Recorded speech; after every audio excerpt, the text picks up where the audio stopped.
What up, y'all? Good evening, man. Good evening. Good evening. Gotta get up. I'm tired.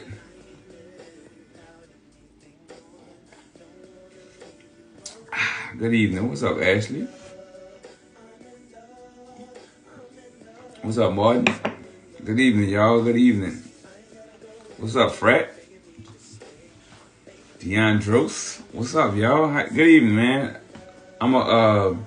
So tonight, look, I'm talking about the benefits of home ownership, or the power of home ownership. That's the title, actually. It's been a long day. I ain't even gonna lie. I've been ripping and running since 5 o'clock this morning, so I'm tired. So yeah, tonight we, still gotta pull up. But anyway, like I said, tonight we talking about the power of home ownership. I'm gonna keep this one brief. I ain't gonna lie, I'm sleepy. I need to get some rest. So with that being said, actually, let me cut this off. Hold on. All right, yeah. I was listening to my smooth jams tonight because I'm just that tired. So yeah, tonight the power of home ownership. Let's get it started. So I always pose the question before the live on Thursdays. I start posting the question, I think on Tuesday or Wednesday. My assistant Tyler does it for me. But I posed the question, and this week's question was, what scares you about home ownership? And the main thing I kept seeing was maintenance. So I guess people are scared about having to deal with the issues themselves whenever something breaks, and that's okay. So that is something we're going to talk about tonight. But it comes with the house. You know what I mean? It's just something you got to take care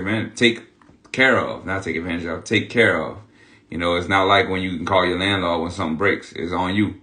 But, that's one of the cons, but there's far more, pros than cons in my opinion. So let's get started. So tonight I'm going to focus on 3 primary areas. Let me screen share with you real quick. So my 3 main focus areas for the night are going to be appreciation, equity, and leverage. There are way more than this, but this is my 3 that I want to talk about tonight when it comes to the primary benefits of home ownership. So let's talk about appreciation first. So the appreciation basically is just saying that the value of the property increases over time. So your average annual rate, of appreciation just in general across the nation is normally about 3 to 5% a year. Typical, 3 to 5% across the nation. All right. However, the last 2 years it's been significantly high. It's been between 8 and 12%. Starting with COVID up until about now, we are starting to see prices come down a little bit, a tad bit, not too much, but in general, the last 2 years looking at about 8 to 12%. So when it comes to appreciation, the reason I bring it up is let's think back to when our great grandparents were coming up. They didn't have the opportunity to buy a home, so if they had something called redlining. So if you think back to, if you look it up, redlining, essentially what happened there was the government, FHA, the government, they would redline specific areas where banks would not lend to you. So unfortunately, it just so happened to be our people. So just think about it. If I'm saying the average appreciation rate is 3 to 5% a year, our people were not able to take advantage of that. The government lenders were not lending to our communities, right? So other communities were getting these loans. These properties go up in value. They sell the property. Guess who's walking away with a nice gain? Not us. So that's the problem with redlining. And unfortunately, although it's illegal today, they're still doing it. It's just not so obvious. You know what I mean? So anyway, look that up. I encourage everybody to look it up. The history of redlining is real educational. It'll open your eyes for sure. But like I said, I want to keep it moving tonight just because I'm tired. And tonight we sponsored by Oak and Eden. I ain't even talk about that. I forgot about that. Oak and Eden bourbon tonight. It's really good. It has I don't know if you can see it, got a spiral in there, a spire in there. It's an oak spire, piece of wood. I like the toasted oak and those kind of taste. It's something about this. It's good. It's really good. But anyway, let's keep it moving. What's up, Maurice, Tony, Martina? How y'all doing? Good to see y'all. Equity. So obviously the equity, that's just the difference between the market value of the home and the amount you owe. So easy equation, asset minus liabilities equals your equity or your net worth. Easy, really easy equation. So sometimes you hear people talking about they're millionaires, right? So they could be talking about they make $1 million a year, or they could just be net worth millionaires or equity millionaires. So when you add up all their assets, you subtract about whatever liabilities they have, and they have $1 million or more, they're considered millionaires. So something I wanted to point out when it comes to owning your primary home, though, the IRS allows you to walk away with a nice hefty profit on the sale of your primary residence, not investment, but primary residence, without having to pay taxes on that gain. So if you're single, let's say for instance you had a home, you bought it for $100,000, you sold it for $200,000, and you're single. So you made a capital gain of $100,000. The IRS allows you to walk away without having to pay taxes on that $100,000. Actually, they'll allow you to go up to $250,000 single, $500,000 if you're married. Me and my wife, we were able to take advantage of this when we lived in Dallas. We sold our home for 6 figures more than what we paid for.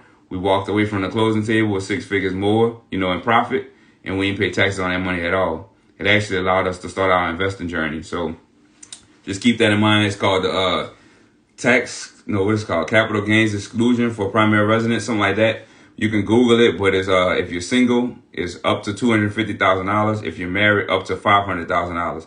And like I said, you can walk away from the table tax free. All you have to do is you have to live in a residence for 2 out of the last 5 years, and it doesn't have to be consecutive. So let's say I lived in a home for 1 year, I rented for another year for whatever reason, then I went back into the home for that 3rd year and I decided to sell. I could walk away with that profit, and not paying taxes on it. That's a huge benefit in my opinion. And when it comes to leverage, leverage is utilizing debt to acquire the property and the ability to borrow against it. So when it comes to a primary residence, you can really get in the primary residence without paying anything. Like you can get 100% financing, depending on the loan program that you go with. The most you can get anywhere from 0 to 5% down. That's huge, as opposed to an investor who got to come out of pocket 15 to 25% down. So that's the benefit of being able to take advantage of the bank. The bank is going to finance that property for you and put up way more of the money than you have to come out of your pocket, right? And what I like about being able to, have a home and, having equity in the home is being able to leverage and borrow against it. So like on my primary residence, I have a HELOC on it. With that HELOC is basically like a credit card. Again, and the collateral is my home. So I use that HELOC or that line of credit to buy investments, cash flow and investments. I don't buy materialistic things with the HELOC, but I use that money to, take down properties that I have to take down fast, that I can't go to a bank to get a loan with. Something that, like, say for instance, an opportunity presents itself and I need to take it down right away, then I just use my HELOC. I don't have to go to the bank anymore. I have a HELOC for 10 years. And that's pretty typical of all HELOCs. They'll give it to you for 10 years. So that's the leverage piece, leveraging the home to get an asset or get the house, and then leveraging your equity to be able to buy other things. Let me share another screen with you. So these are my benefits of home ownership. I'm sure there's way more. I just put these together real quick. The first one being the equity builder. So as you're making your payments, some of that payment is going to go towards principal, which is knocking down your balance on your loan, which is increasing your equity in the house, right? The other part of that payment is going towards interest.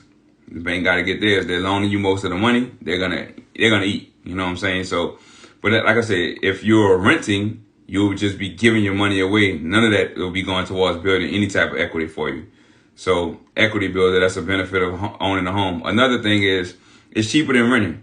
Think about it like this. If a landlord has a property and he or she is going to rent you that property, they're making a profit. They ain't giving it to you at a loss. So let's say I have a property, I'm renting it to somebody for $1,500. I'm sure my note is going to be less than $1,500 because I need to make a profit. However, like that same person could possibly buy that same property for and have a monthly payment of way less. Like for instance, I'll give you a good example. So I have a property right now, one of my properties. My note on it is $762 a month. $762 a month. I'm charging $1,600 a month in rent. If my tenant wanted to buy that same property, she could buy it and have a note somewhere around what I'm paying.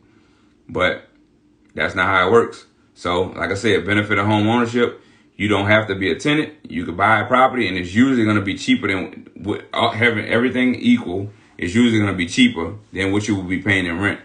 And I got a story today, and actually she's on here. So one of my clients, I ain't gonna say her name, but she told me today about a story about her auntie, who's, I want to say she's 67. She's been renting for a while, like a long time, from this one particular person, one particular landlord.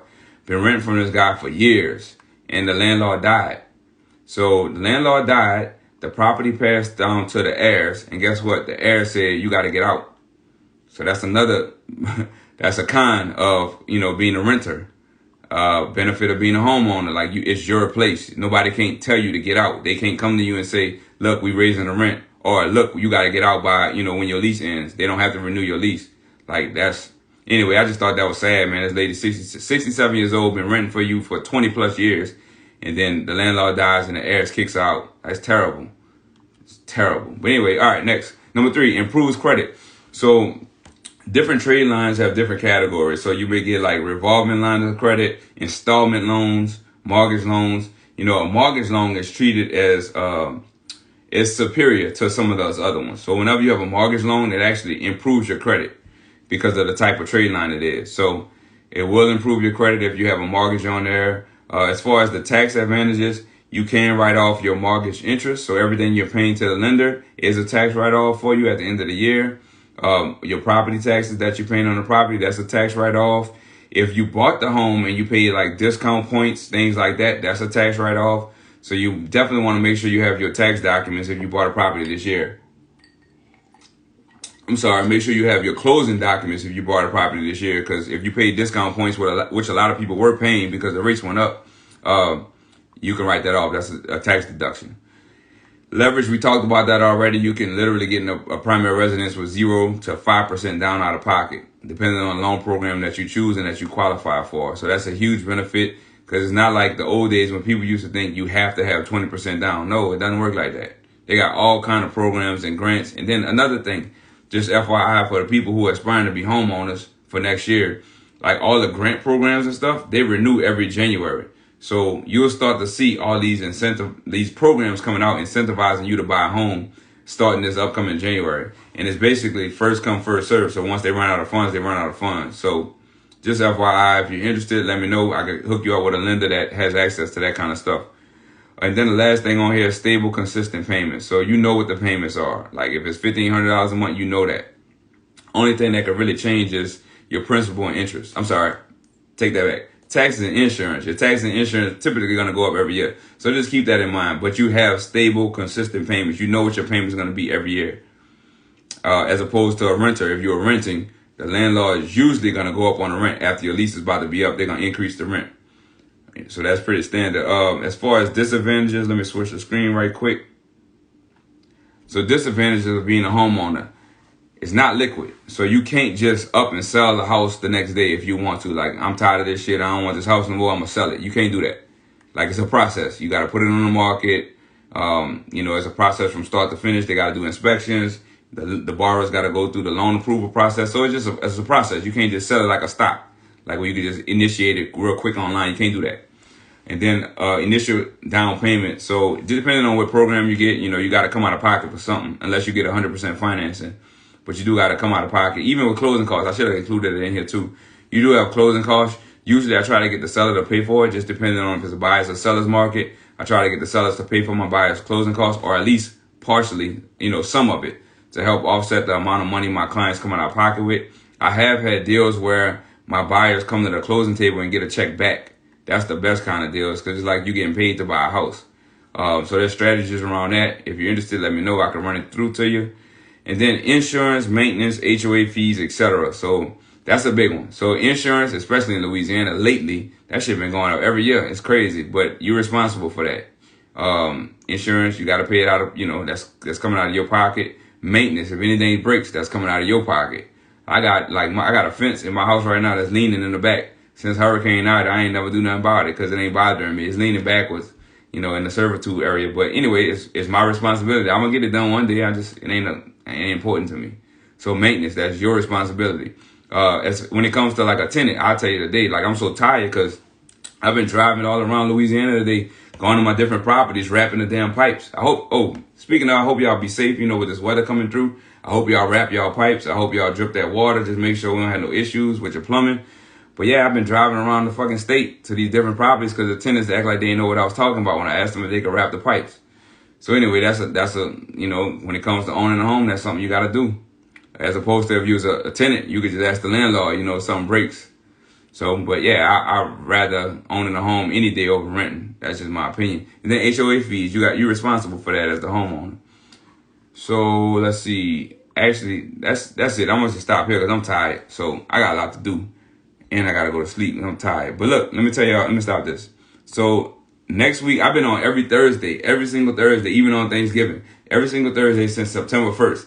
Next Thursday is next Thursday, last Thursday of the year. I was thinking about taking off, but fuck it, I ain't taking off. Next Thursday, we're gonna talk about the 3 different types of income. I briefly mentioned it maybe 3 weeks ago. I don't remember. But we're going to talk about the 3 different types of income and which one you need to really focus on if you want to get wealthy and rich and wealthy. So please show up next week, same time, 7:30. I'm in and out usually in about 15 minutes. 3 types of income. We about to go into 2023. I hope y'all had time to write down your goals, really think through it. I really how can I say this? So for the past few years, I'm an education junkie, self-development junkie. I read books, listen to podcasts. I'm always trying to learn. And I listen to a lot of successful multimillionaires, right? And I notice a common theme. They all seem to write their goals down, write it down. So I started doing it a few years ago. Every single morning, every single night, I'm writing my goals down. And when I tell you that shit works, it's crazy how the mind works. When you writing it down, your subconscious starts to go to work. So I'm going to talk a little bit about that next week. I hope y'all have what time? It's December 22nd. We got 8-9 days left. I hope y'all really sit down and think about what you want to accomplish in 2023 and write that shit down. It's serious. What's up, Rashawn? What's up? What's up, Wilder? What's up, bruh? Sinedra, I see y'all sneaking in. But look, anyway, write your goals down. That shit is important. It's so important. It works too. I'm a living testament. It works. I write that shit down every morning, every night. It works. It works like a charm too. So anyway, think about what you want to get accomplished in 2023. Make it big. Don't make these small ass goals. Try to go for something big. Write it down, and it's gonna start. And it's gonna start to work. It works. So anyway, I'll see y'all next week. Next week we talking about the 3 different types of income. We might talk a little bit about goal setting. I don't know. I just freestyle it. But I appreciate y'all. I hope y'all have a happy holiday. Y'all stay safe in this cold ass weather. Stay warm. Run them pipes. Wrap them pipes. All that. And I'll talk to y'all later. Y'all be cool. Call me if you need anything. I'm here for you. Y'all have a good evening.